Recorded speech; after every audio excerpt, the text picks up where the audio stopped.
hari terakhir ya bulan Ramadan dalam rangka kajian, dan mungkin ini kajian terakhir di bulan Ramadan. Setelah itu nanti ada kajian yang lain diawali dengan pengajian halal bihalal. Acara kita nanti yang pertama pembukaan, kemudian yang kedua langsung materi, kira-kira sampai suruh nanti Ustaz. Kemudian setelah itu mungkin kalau bapak-bapak atau ibu-ibu ada yang bertanya, dipersilakan. Kemudian kita tutup, bisa dilanjutkan dengan sholat suruh 2 rakaat. Ya, insyaallah pahalanya sangat besar. Nanti jangan melewatkan sholat suruh ya setelah pengajian. Ya, tadi duduk pengajian, setelah itu kita melaksanakan sholat 2 rakaat. Baik Bapak Ibu, mari kita awali acara pertama pembukaan. Kita buka bersama dengan baca basmalah. Bismillahirrahmanirrahim. Selanjutnya silakan waktu kami aturkan kepada Ustaz Rudianto. Temanya kelihatan tentang kisah-kisah gitu ya Ustaz ya.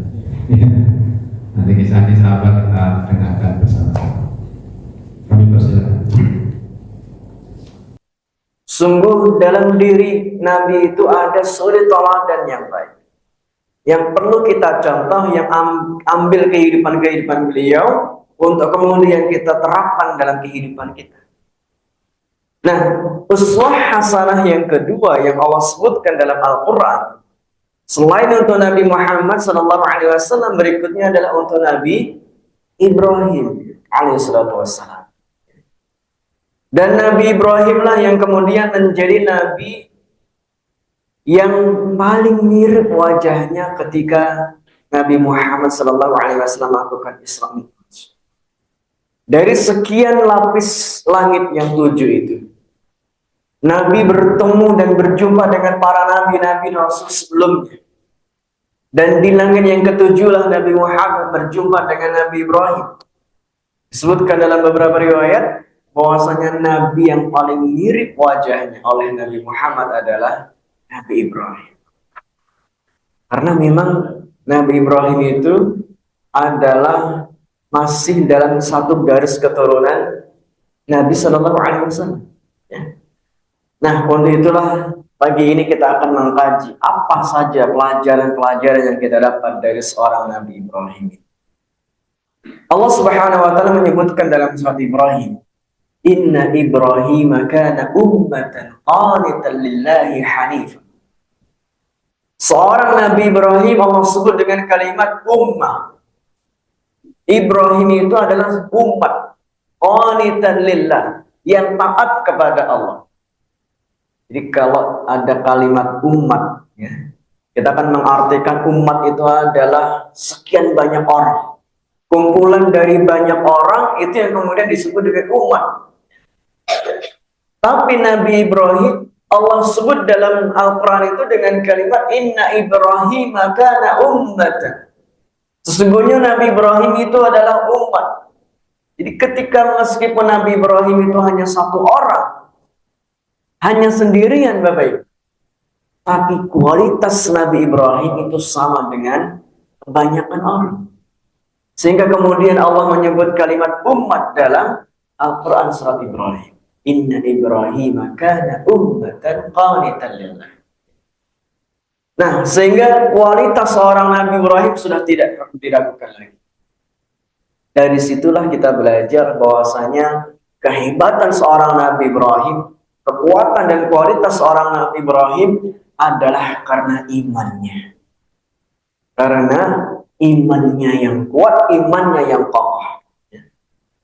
Sehingga dalam banyak ayat Nabi Ibrahim selalu mengajak umat-umatnya, termasuk orang tuanya sendiri yang masih dalam kondisi musyrik, untuk beribadah mentauhidkan Allah Subhanahu wa taala. Dalam satu ayat dikatakan, ya abati la ta'budi syaitan. Wahai ayahku, jangan engkau menyembah syaitan. Sembahlah Allah. Wahai kaumku, janganlah kalian menyembah berhala-berhala. Makanya ketika kita dapati dalam surah Al-Hajj, ketika Nabi Ibrahim menghancurkan seluruh berhala-berhala yang ada ketika itu, dan kemudian didengarlah oleh orang-orang saat itu dan seorang raja yang kemudian akhirnya murka dan membakar diri seorang Ibrahim di api yang begitu membakar, menyala-nyala. Dan disinilah kita dapati Allah berikan pertolongan atas iman yang teguh yang dimiliki oleh Nabi Ibrahim dalam kondisi dibakar hidup-hidup.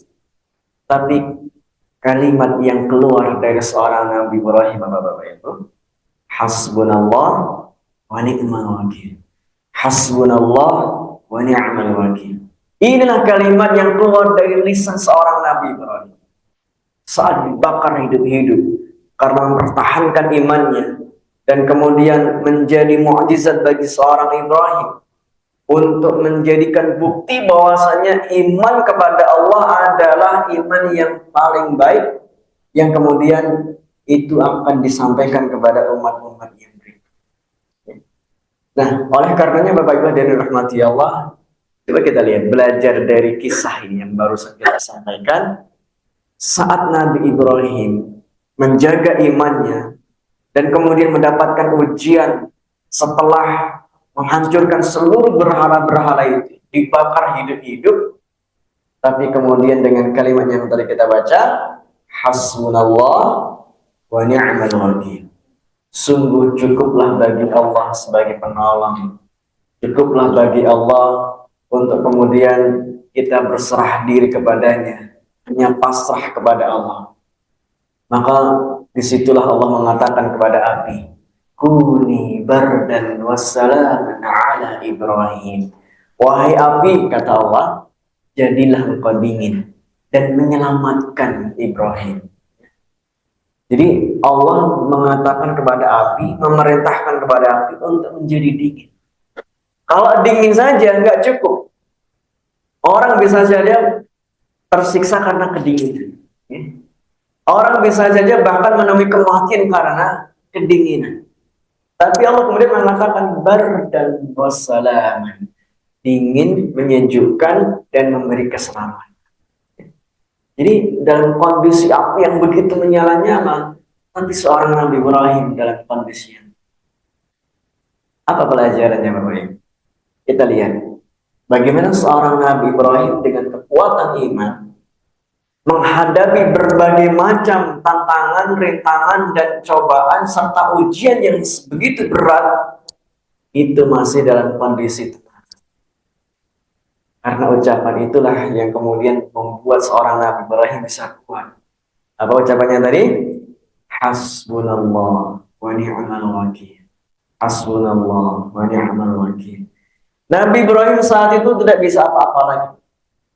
Dalam kondisi terbakar itu, Nabi Ibrahim sudah tidak bisa berbuat apa-apa lagi, hanya bisa pasrah kepada Allah.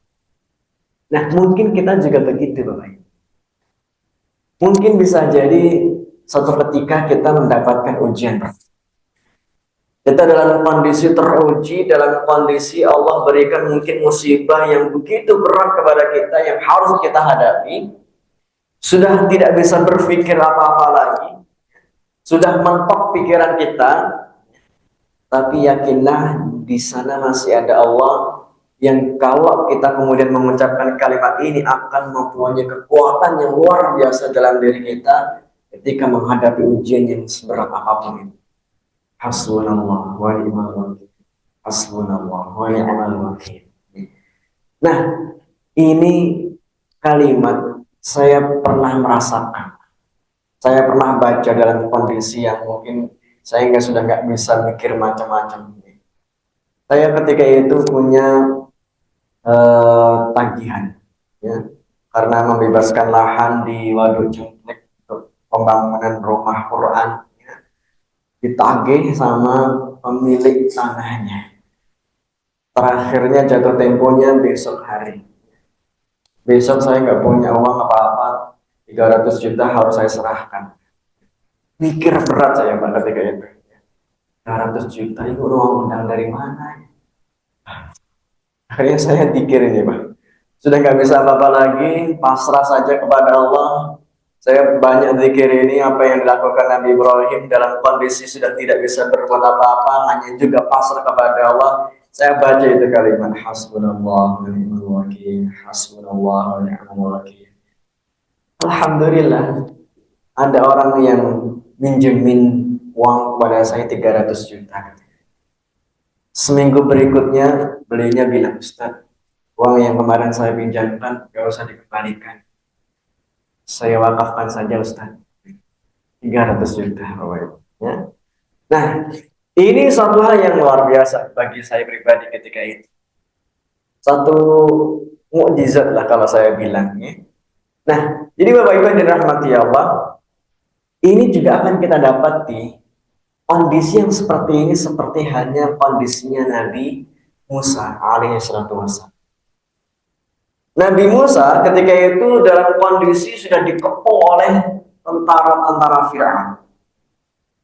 Dan kemudian Nabi Musa dan para pengikutnya ini sudah tidak ada pilihan jalan untuk mereka berlari.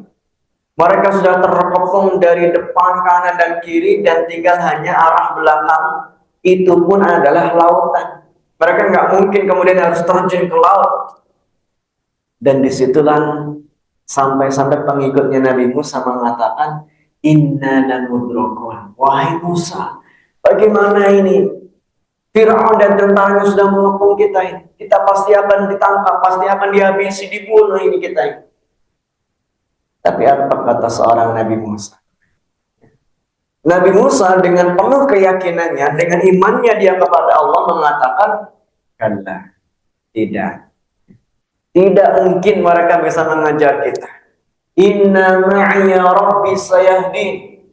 Sesungguhnya bersama kita masih ada Allah yang akan memberi jalan keluar. Masih ada Allah yang akan memberikan petunjuk untuk kita. Nah, inilah kalimat Bapak Ibu sekalian yang diucapkan oleh seorang Nabi Musa ketika pengikut-pengikutnya, orang-orang yang beriman dari kalangan Bani Israel itu dalam kondisi khawatir, cemas, takut. Mereka nanti akan dihabisi oleh tentaranya Firaun. Tapi lihat kalimat yang keluar dari seorang Nabi Musa apa? Inna ma'iya rabbi sayahdin. Sungguh bersama kita masih ada Allah yang akan memberi jalan keluar, yang akan memberikan petunjuk kepada kita. Maka ketika seorang Nabi Musa meyakinkan pengikutnya orang-orang beriman ini, yang akhirnya disitulah Allah berikan mukjizat. Fa'auhayna ila Musa an idrib bi'asaka al-bahr fanfalaq. Kami wahyukan kepada Musa untuk memukul lautan yang di belakangnya itu dengan tongkatnya dan terbelahlah lautan itu sehingga mereka bisa lari dari kejaran tentara-tentara Firaun dan Allah tutup kembali laut itu sehingga bisa tenggelamkan Firaun dan para tentara.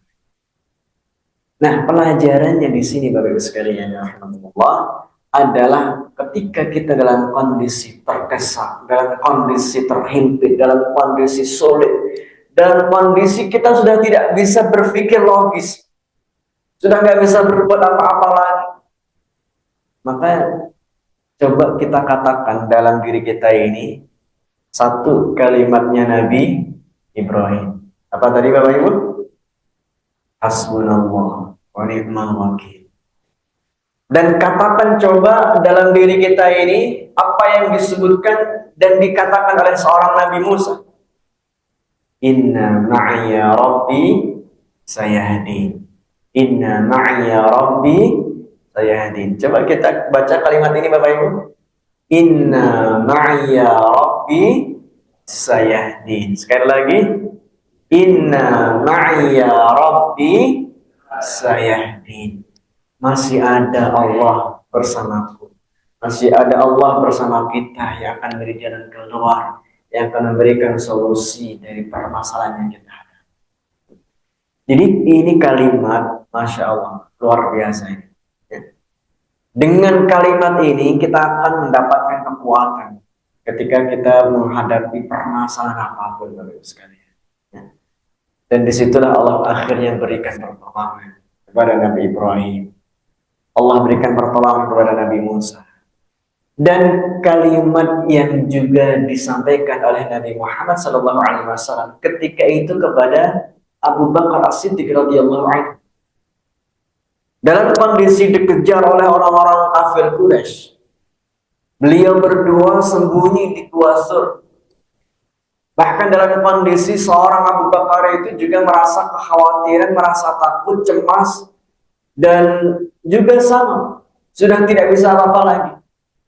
Hanya bisa pasrah kepada Allah, dan disitulah seorang Nabi menenangkan seorang Abu Bakar dengan kalimat diabadikan dalam surat Taubah, La tahzan innallaha ma'ana. La tahzan innallaha ma'ana. Jangan sedih wahai Abu Bakar, sungguhnya masih ada Allah bersama kita. Nah, jadi kalimat-kalimat ini akan menguatkan kita, Bapak Ibu. Ketika kita dalam kondisi diuji seberat apapun ujian yang kita hadapi, kalau kita meyakini bahwasanya masih ada Allah yang akan memberi pertolongan, kita yakin Allah yang akan memberi jalan keluar, kita yakin Allah akan memberi kemudahan setelah kita dalam kondisi sulit, dan sudah janji Allah, inna ma'al usri yusra, bersama kesulitan ada mudah. Ini janji Allah. Maka jangan sampai orang beriman itu, kita semuanya ketika dalam kondisi diuji berat, ya, kemudian akhirnya kita berputus asa, kehilangan arah, stres, depresi, bahkan gila, ya, atau mungkin bahkan bunuh diri. Kita lihat bagaimana Masya Allah orang-orang yang berada di negara-negara Jepang, Korea, banyak mereka orang yang bunuh diri. Dapat masalah sedikit saja mereka sudah bunuh diri. Kenapa? Karena mereka nggak ada iman, karena nggak ada Allah dalam diri mereka. Maka ini pelajaran penting, sehingga sampai-sampai dalam surat Al-Ankabut kita akan baca alif lam mim ahasiban nas ayyutraku ayyaqulu amanna wa hum la yuftanun. Apakah manusia mengira bahwasanya manusia akan mengatakan kami beriman, padahal mereka belum pernah diuji? Maka ujian yang datang kepada kita hakikatnya adalah bentuk rasa cinta Allah dan kasih sayang Allah untuk kita semua. Bentuk rasa cinta Allah untuk kita, maka Allah berikan ujian. Sehingga dalam hadis Nabi disebutkan, innallaha idza ahabba qauman ibtalah. Allah ketika mencintai seorang hamba, Allah akan berikan ujian kepadanya. Allah kasih ujian. Nah, makanya kalau kita diuji Bapak Ibu, orang yang ridha itu selain kalimat innalillahi wa inna ilaihi raji'un, adalah ucapan juga kalimat syukur. Alhamdulillah, terima kasih ya Allah, Engkau turunkan ujian ini kepadaku. Semoga dengan ujian ini Engkau hapus segala dosa-dosa. Kan begitu? Prasangka baik, husnudzon kita kepada Allah harus dikedepankan ketika kita mendapatkan ujian. Alhamdulillah, terima kasih ya Allah, Engkau turunkan ujian ini kepadaku. Semoga dengan ujian ini aku bisa naik kelas. Kalau nggak ada ujian mungkin aku nggak naik kelas. Nah, seperti kita dulu sekolah juga pengen naik kelas, ya pasti ada ujiannya juga ya Bapak. Nggak ikut ujian nggak naik kelas. Maka ujian kita adalah dalam rangka supaya Allah naikkan derajat kita. Kita sampaikan alhamdulillah ya Allah, terima kasih, semoga dengan ujian ini semua kemampuan-kemampuan dalam diriku keluar. Terima kasih ya Allah, alhamdulillah, semoga dengan ujian ini Engkau berikan balasan yang terbaik. Nah, ini kalimat yang harus kita baca Bapak Ibu. Ketika kita dapat ujian berat, kesulitan, himpitan hidup, ya, serahkan kepada Allah, prasangka baik, dan yang penting juga adalah harus positif thinking. Harus berpikir positif. Ya. Ada satu kisah menarik, Pak. Ini kisahnya lucu. Ya. Jadi ketika itu ada seorang ibu-ibu datang kepada seorang ustaz. Ustaz, saya pengen curhat. Kenapa Bu? Setiap malam saya nggak bisa tidur Ustaz. Ya kenapa emangnya? Suami saya ngorok Ustaz setiap malam. Sampai saya nggak bisa tidur. Maka Ustadz ini bilang, Bu, harusnya ibu bersyukur, banyak-banyak mengucap alhamdulillah, masih bisa mendengar ngoroknya suami. Coba kalau ibu nggak mendengar ngoroknya suami lagi, ada dua kemungkinan itu. Kalau nggak mendengar ngoroknya suami, ada dua kemungkinan, Bu. Satu, suami ibu sudah pindah kubur atau meninggal. Yang kemungkinan kedua, suami ibu sudah pindah kasur alias menikah lagi. Nah, maka kemudian, oh iya, si ibu ini mencoba untuk berpositif thinking. Mencoba untuk berpositif thinking. Husnuzon, ya kan? Nah, seminggu berikutnya ketemu dengan Ustaz tadi. Bu, masalahnya apakah sudah selesai? Apakah ibu sudah bisa tidur nyenyak lagi? Alhamdulillah Ustaz, sekarang saya sudah bisa tidur nyenyak. Suami ibu sudah nggak ngorok lagi? Enggak Ustaz, bahkan ngoroknya suami saya lebih keras dari yang sebelumnya. Tapi Ustadz, ketika saya berpositif thinking, ya, melihat musibah itu adalah satu anugerah dari Allah, setiap kali saya mendengar ngoroknya suami, seakan-akan saya mendengar lantunan musik yang sangat merdu. Gitu. Nah, ini kan positif thinking, Bapak. Ya. Jadi, kalau kita dapat musibah, ujian, alhamdulillah, syukuri, ya. Alhamdulillah. Dan itulah sarana Allah untuk meningkatkan derajat kita, sarana Allah menghapus dosa-dosa kita, sarana Allah supaya kita dekat dengan Allah. Barangkali selama ini kita jauh dari Allah, sehingga Allah kasih ujian itu, supaya kita dekat kepada. Mungkin kita sudah lupa sholatnya, sudah lupa zikirnya, lupa tilawah Qur'annya, sehingga Allah datangkan ujian. Sehingga kita bisa mendekatkan diri lagi kepada. Inilah positive thinking. Nah, kembali ke kisahnya Nabi Ibrahim tadi, Bapak sekalian ya. Jadi seorang Nabi Ibrahim yang sudah tidak bisa apa-apa lagi di dalam api yang menyala tadi, akhirnya juga demikian. Pasrah kepada Allah dengan kalimat hasbunallah wa ni'mal wakil, dan kemudian berhusnudzon kepada Allah, dan di situ ada pertolongan. Di situ ada pertolongan. Kemudian yang berikutnya, di dalam episode kisahnya Nabi Ibrahim yang beliau jalani, adalah bagaimana seorang Nabi Ibrahim juga masih mempunyai tantangan besar. Apa tantangan yang beliau hadapi adalah keluarganya sendiri. Ayahnya sendiri yang masih dalam kondisi musyrik, masih menyembah berhala. Bahkan yang membuat patung-patung berhala itu ya orang ayahnya sendiri. Oh, ini Masya Allah. Ini tantangan yang paling hebat. Tantangan yang besar yang dihadapi oleh seorang Nabi Ibrahim. Ayahnya sendiri masih dalam kondisi musyrik. Ya. Maka tadi di rakaat kedua kan saya bacakan nih, tentang kisahnya Nabi Ibrahim dalam surah Al-An'am juz yang ke-7. Wa idh qala Ibrahimu li abihi azar atattakhidhu asnaman aliha inni araka wa qaumaka fi dhalalin mubin. Dan ketika itu Nabi Ibrahim berkata kepada ayahnya Azar, apakah engkau menjadikan patung-patung ini sebagai sesembahan? Sungguh aku melihatmu dan melihat kaummu berada dalam kondisi yang sesat. Dan apakah Nabi Ibrahim tidak mendakwai ayahnya? Tidak. Nabi Ibrahim selalu menasihati, selalu mendakwai ayahnya.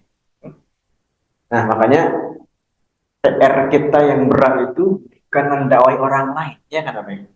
Justru dakwah menasehati saudara kita sendiri, keluarga kita sendiri itu justru yang paling berat, ya kan Bapak? Itu yang paling berat, itu justru mendakwai keluarga kita sendiri. Nah, mendakwai orang lain, insya Allah gampang lah. Tapi justru dakwah kepada keluarga sendiri itu yang justru berat. Ya. Saya pun juga selalu memberikan nasihat-nasihat kepada keluarga besarnya, saudara-saudara saya, Pak Le, Pak D, dan saudara-saudara yang lain itu ternyata kalau dari keluarga saya sendiri masih ada saja yang belum sholat, masih ada itu saudara-saudara saya yang belum sholat. Maka setiap kali arisan keluarga, biasanya kalau saya ada arisan keluarga gitu ya, 2 bulan sekali gitu. Nah, di situ saya memberikan nasihat untuk tentang sholat. Ya alhamdulillah ada beberapa yang sudah sholat, ya. Ada juga yang belum. Ini ternyata tantangan besar kita itu bukan orang lain, tapi ya keluarga sendiri. Makanya Nabi mengatakan wa anzir ashiratakal aqrabin, dan berilah peringatan kepada orang-orang terdekat dengan. Nah, kemudian saat Nabi Ibrahim menasehati orang tuanya untuk bertauhid, ini wujud birrul walidain, seorang anak kepada orang tua. Seorang Ibrahim yang ingin berbakti kepada orang tua, mencintai orang tuanya, bahkan sampai Nabi Ibrahim meminta untuk Allah turunkan ampunan bagi ayahnya. Tapi di situ Allah beri peringatan.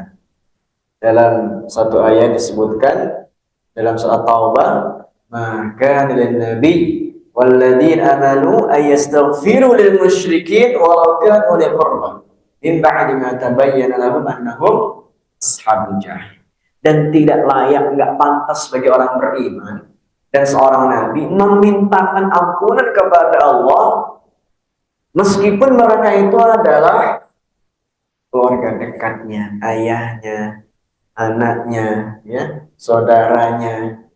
Nggak pantas untuk memintakan ampunan. Makanya dari kisah ini kita belajar dalam bab akidah, ya, mendoakan untuk memintakan ampunan kepada orang-orang yang masih dalam kondisi musyrik, dalam kondisi kufur, Allah berikan larangan.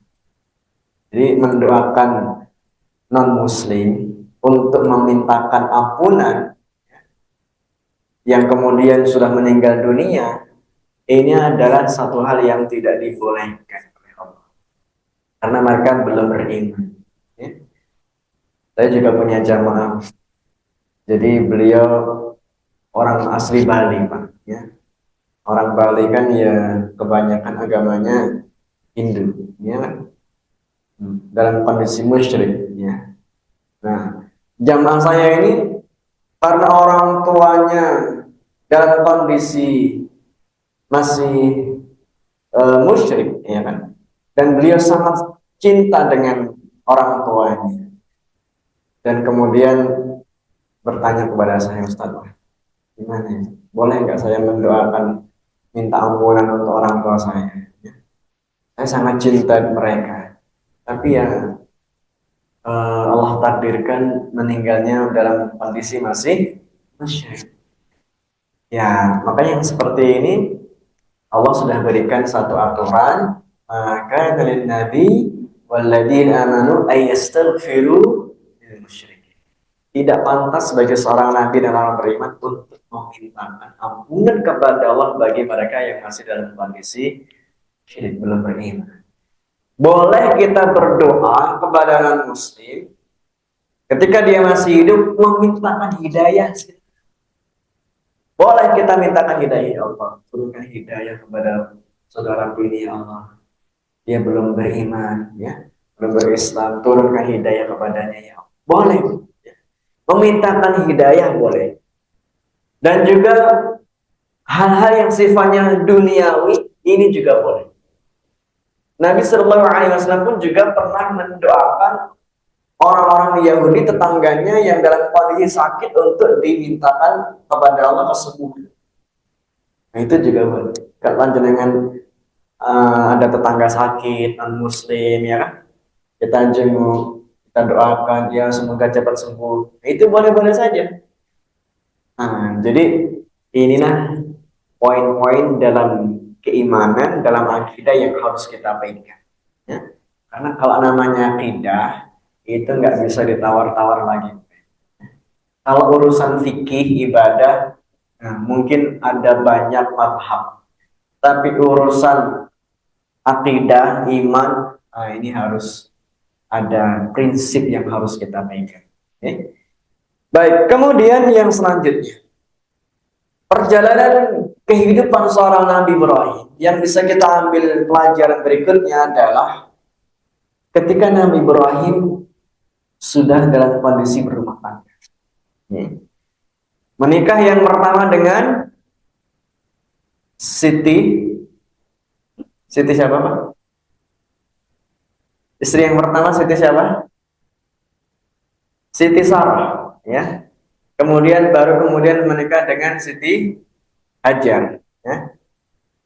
Nah, seringkali kita mengucapnya, memanggil eh, perempuan orang-orang terdahulu kan kebanyakan orang Indonesia ada tambahan kata Siti ya, Pak.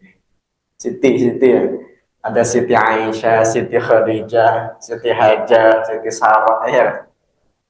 Nah, kata Siti itu yang perlu panjenengan tahu dan kita ketahui bersama adalah ini hanya tambahan saja yang ditambah oleh orang-orang Indonesia saja. Ya. Siti itu kan dari kata Sayyidat. Kalau kita untuk laki-laki itu kan ketika kita bersolawat, Allahumma sholli ala Sayyidina Muhammad. Sayyidi. Ya. Kalau laki-laki kan Sayyidi.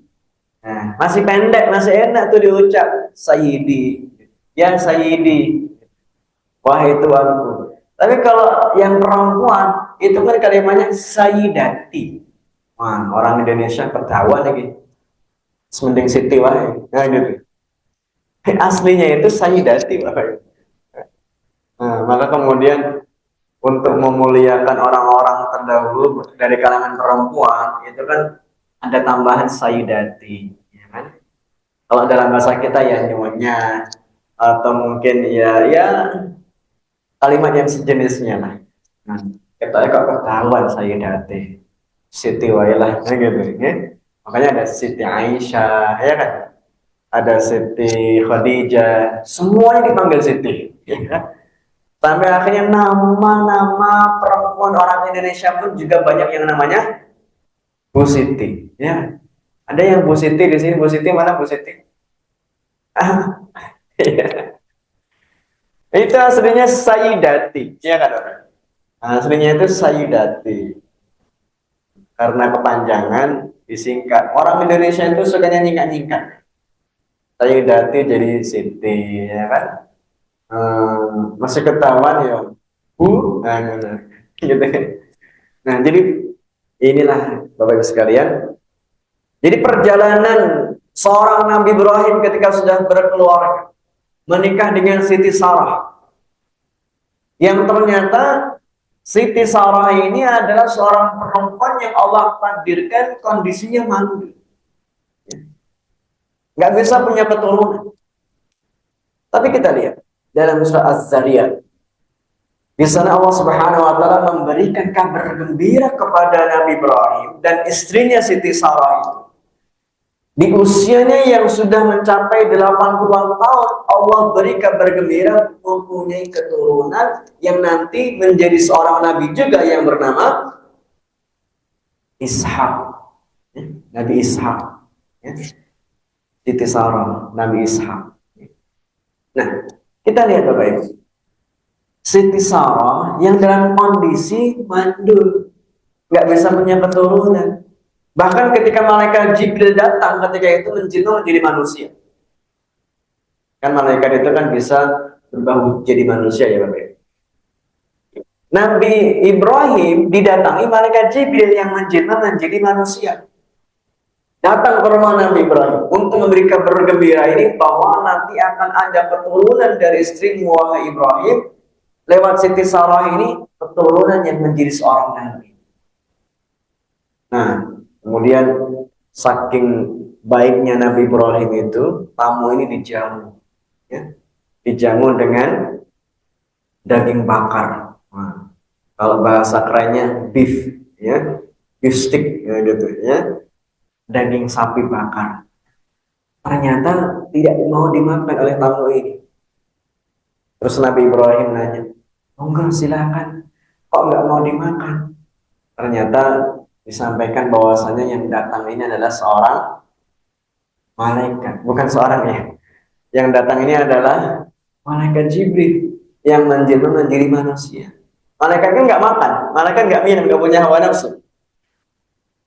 Nah, Dan disitulah kemudian Ibrahim baru tahu bahwasanya kabar gembira ini disampaikan oleh malaikat Jibril, dan Siti Sarah pun sampai dalam ayat itu dikatakan memukul kepalanya, memukul-mukul kepalanya, menampar-nampar kepalanya, pipinya. Ya aku mimpi perang lagi saja nih. Biasanya kan orang-orang begitu gitu. Kalau lihat TV-TV sesuatu yang mustahil, ya Pak, jadi mimpi apa orang tadi? Kan begitu biasanya Bapak Ibu. Siti Sarah juga begitu, memukul-mukul pipinya itu. Ini nyata atau mimpi nih? Datang kabar gembira yang seperti itu. Dan ternyata memang betul. Nah, apa yang menjadi pelajaran bagi kita Bapak Ibu? Ini pelajaran penting bagi kita. Yang namanya sesuatu yang tidak bisa diwujudkan oleh manusia, dalam perhitungan kita ini gak mungkin terjadi, tapi di sisi Allah mungkin. Di sisi Allah itu semuanya bisa terjadi. Dan itulah yang dialami juga oleh Nabi Zakaria. Nabi Zakaria dalam surat Maryam disebutkan, Rabbi inni wahanal 'azmu minni washta'ala ar-ra'su shayba wa lam akun bidu'aika rabbi syaqiyya. Ya Allah, tulang-tulangku sudah melemah, ya Allah, rambutku sudah menyala. Maksud menyala di sini maksudnya apa Bapak Ibu? Sudah memutih, berubat semuanya ya. Bukan menyala api ya. Ya Allah, rambutku sudah memutih semuanya. Wa kanat imraati 'aqir, dan istriku juga dalam kondisi mandul ya Allah. Meskipun kondisinya demikian, aku masih tetap berharap padamu ya Allah untuk Engkau turunkan keturunan kepadaku. Bahkan dalam surah Al-Anbiya, doanya Nabi Zakaria adalah dalam kalimat la tadurni farda. Ya Allah, jangan biarkan aku hidup sendiri tanpa Engkau. Nah, menurut akal logika kita, perhitungan manusia Bapak Ibu sekalian, mungkin nggak punya keturunan yang laki-lakinya sudah usianya sangat tua, kemudian yang perempuannya dicap mandul, kira-kira mungkin punya keturunan Bapak Ibu? Nggak mungkin, ya. Mustahil, ya. Nggak mungkin bisa punya keturunan dalam kondisi yang seperti itu. Tapi apa kata Allah?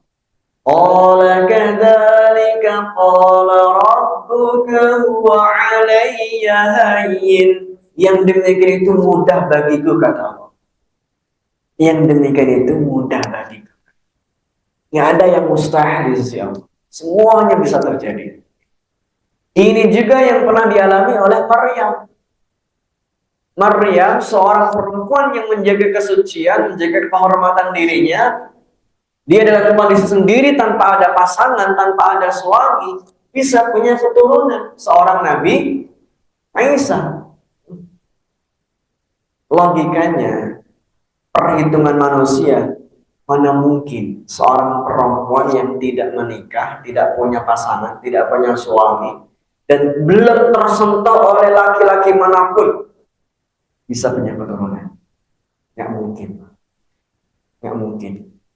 Nah, disitulah Allah berikan sesuatu yang juga sama kalimatnya kepada Nabi Zakaria. Qala kadzalika qala rabbuki wa 'alayya hayyin. Yang demikian itu mudah bagiku. Nah, inilah Bapak Ibu sekalian. Coba kita lihat pelajaran penting lagi berikutnya dari kisah-kisah ini. Menyebutkan seorang Siti Sarah yang dalam kondisi mandul. Seorang Nabi Zakaria dan istrinya yang juga demikian. Kemudian seorang Maryam yang hanya sendiri tanpa ada pasangan. Dalam perhitungan manusia, ini semuanya harusnya nggak bisa. Perhitungan kita harusnya ini nggak mungkin terjadi. Tapi semua bisa terjadi atas izin Allah. Karena Allah punya kalimat apa? Kun fayakun. Maka dalam surat Maryam ayat 35, di sana ada ayat yang berbunyi, idza qada amran fa innama yaqulu lahu kun fayakun. Allah ketika sudah menetapkan sesuatu, Allah tinggal bilang kun, jadi, maka menjadilah. Nah, yang ingin kita ambil pelajarannya adalah bagaimana bisa mengundang keajaiban itu dalam kehidupan kita. Bisa nggak mengundang keajaiban kun fayakunnya Allah itu dalam kehidupan kita? Seperti yang dialami oleh para nabi, Nabi Zakaria, Nabi Ibrahim dengan istrinya. Bisa nggak mengundang kun fayakunnya Allah dalam kehidupan? Kita jawab Bapak Ibu, bisa. Ya. Nah, bagaimana caranya? Kita lihat. Setelah ayat kun fayakun ini, di ayat 36 surat Maryam, Allah menyebutkan jawabannya. Innallaha rabbi wa rabbukum fa'buduh. Hada siratun mustaqim. Allah lah Tuhanku dan Tuhan kalian, maka sembahlah Dia, beribadahlah kepadanya, dan inilah jalannya.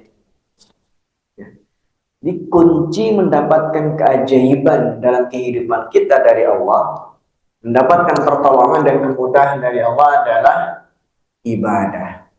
Na'budu, ibadah. Ya. Makanya dalam surah Al-Fatihah, setiap kali kita sholat bacaannya apa? Iyyaka na'budu wa iyyaka nasta'in. Ya Allah, hanya kepada Engkau kami beribadah dan hanya kepada Engkau kami mohon pertolongan. Coba lihat Bapak Ibu secara cermat ayat ini. Ada kata na'budu, kami beribadah. Berikutnya ada kalimat nasta'in, kami mohon pertolongan. Berarti artinya kita harus mendahului ibadah. Jadi ibadah dulu, baru nanti Allah akan turunkan pertolongan. Maka dalam hadis qudsi, ketika kita membaca iyyaka na'budu wa iyyaka nasta'in, dalam setiap kita sholat, Allah menyebutkan adalah wali 'abdi mas'alah. Bagi hambaku apa yang dia minta. Kamu mau apa? Aku kasih. Kamu mau apa? Aku kasih. Sesuatu yang bahkan mungkin tidak bisa kita wujudkan, Allah bisa mewujudkannya.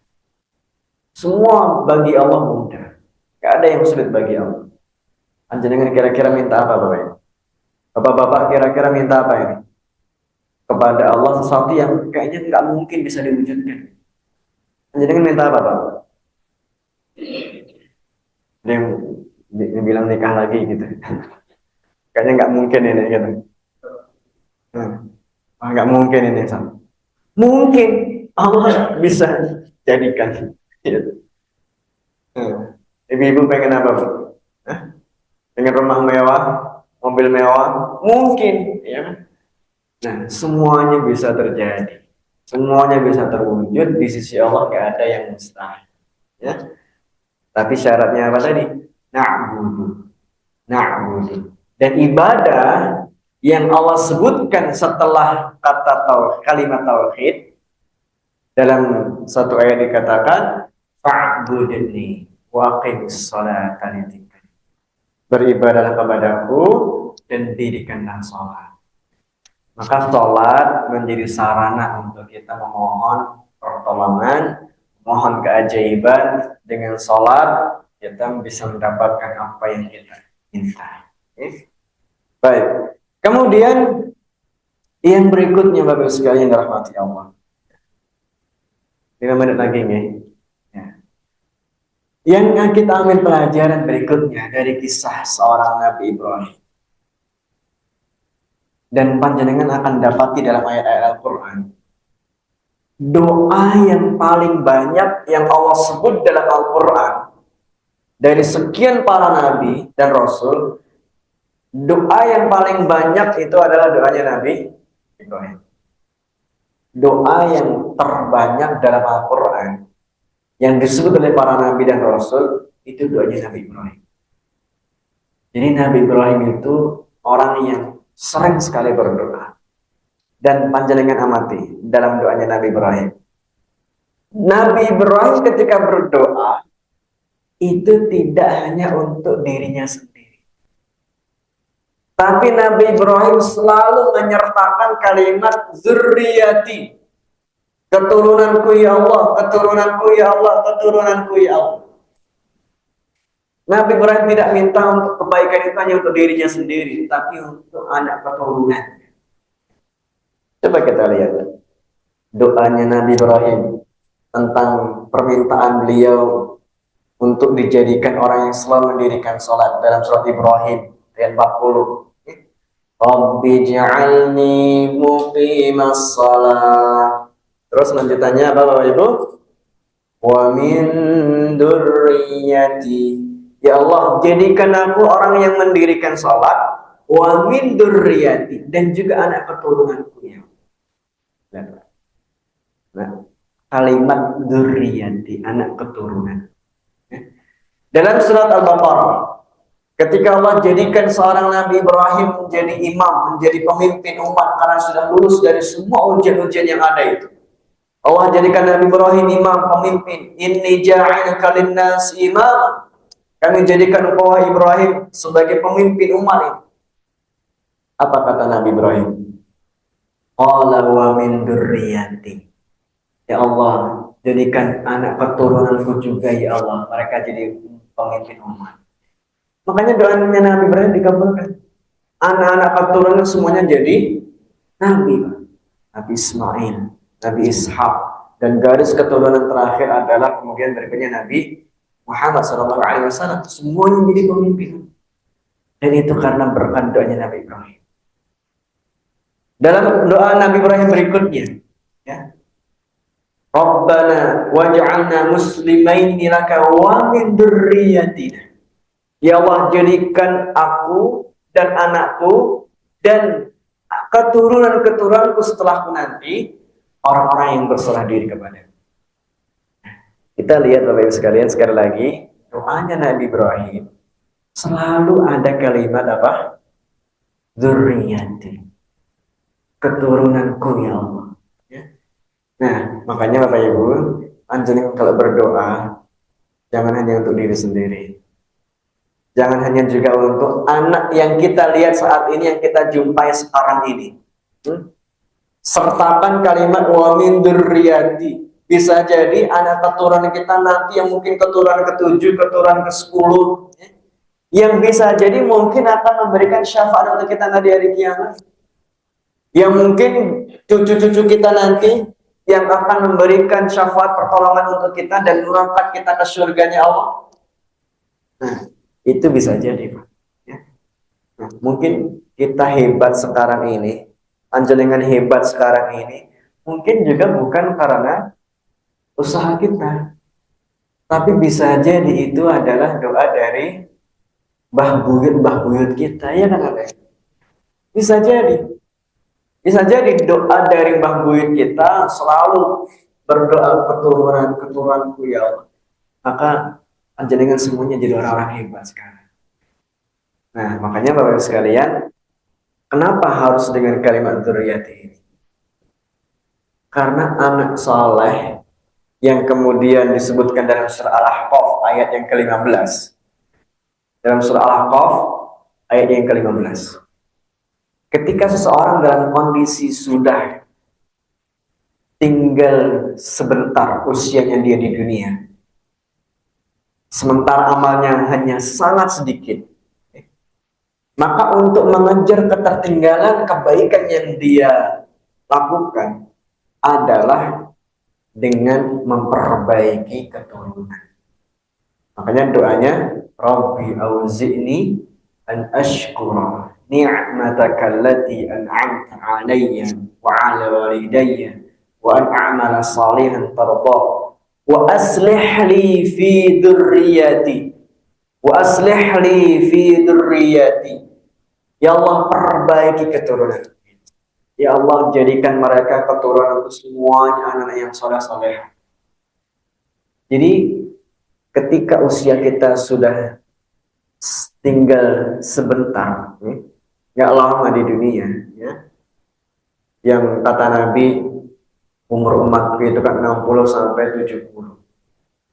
dalam ayat yang kita bacakan tadi dengan kalimat arba'ina sana. Satu-satunya usia yang Allah sebut dalam Al-Quran itu adalah usia 40. Satu-satunya bilangan dalam Al-Quran tentang usia manusia itu usia 40 tahun. Arba'ina sana. Kenapa 40? Karena itulah usia matang. Kenapa 40? Usia para nabi mendapat wahyu juga usia 40 kebanyakan. Kenapa 40? Karena dia sudah melalui 2/3 hidup di dunia. Dan tinggal sebentar lagi sepertiganya. Ya. Nah, dengan usia kita yang sudah tidak lagi muda, dengan amal soleh yang masih sedikit, kan nggak cukup untuk mengumpulkan pahala yang sebanyak-banyaknya. Nggak cukup waktunya. Butuh waktu banyak untuk kita mengumpulkan pahala sebanyak-banyaknya. Tapi itu semuanya akan bisa kita dapatkan pahala yang banyak itu.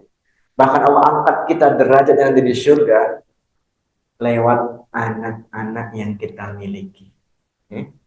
Lewat anak-anak yang kita miliki. Maka dalam hadis qudsi disebutkan di hari kiamat itu nanti ada orang tua yang Allah tempatkan di surga yang tinggi. Allah tempatkan orang tua ini di surga yang tinggi. Dan orang tua ini bertanya, ya Allah, kenapa aku dapat surga yang tinggi ini? Dulu di dunia amalanku biasa ya Allah, sedikit ya Allah. Baca Quran ya hanya sekedarnya. Sholat sunnah ya jarang-jarang. Sedekahnya ya sedikit ya Allah. Jamaah ya kalau pas semangat maghrib-maghrib aja gitu. Nah, kenapa ya Allah engkau tempatkan aku di surga yang tinggi ini? Apa kata Allah? Allah bilang, istighfari waladika. Engkau dapat surga yang tinggi ini karena istighfar dari anak-anak. Istighfar dari anak-anak. Dan dengan itulah Allah angkat derajat orang tua itu. Nah, maka kalau kita nggak cukup waktu untuk mengumpulkan pahala sebanyak-banyaknya, ya, maka doa kita, wa aslih li fi dzurriyyati, wa aslih li fi dzurriyyati. Panjenengan bisa lihat nanti dalam surah Al-Qaf ayat 15. Coba sebagai penutup kita baca doa ini. Nah, saya baca, panjenengan ikuti ini. Rabbi auzi'ni an ashkura ni'mataka allati an'amta wa ala walidayya wa an a'mala salihan tardahu wa aslih li fi dzurriyyati inni tubtu ilaika wa inni minal muslimin. Nah, jadi itu doanya. Nabi Ibrahim mengajarkan kita supaya kita selalu mendoakan anak keturunan kita. Bisa jadi mereka lah yang akan mengangkat derajat kita nanti di surga dengan amal-amal yang saat ini kita lakukan ternyata masih sedikit, jauh dari apa yang kemudian diharapkan. Maka harapan kita adalah diantaranya anak keturunan kita. Demikian yang bisa kami sampaikan di kesempatan pagi hari ini. Semoga memberi manfaat dan mohon maaf banyak kekurangan. Aqulu qouli hadza astaghfirullah li wa lakum. Billahi taufiq wal hidayah. Assalamualaikum warahmatullahi wabarakatuh. Waalaikumsalam.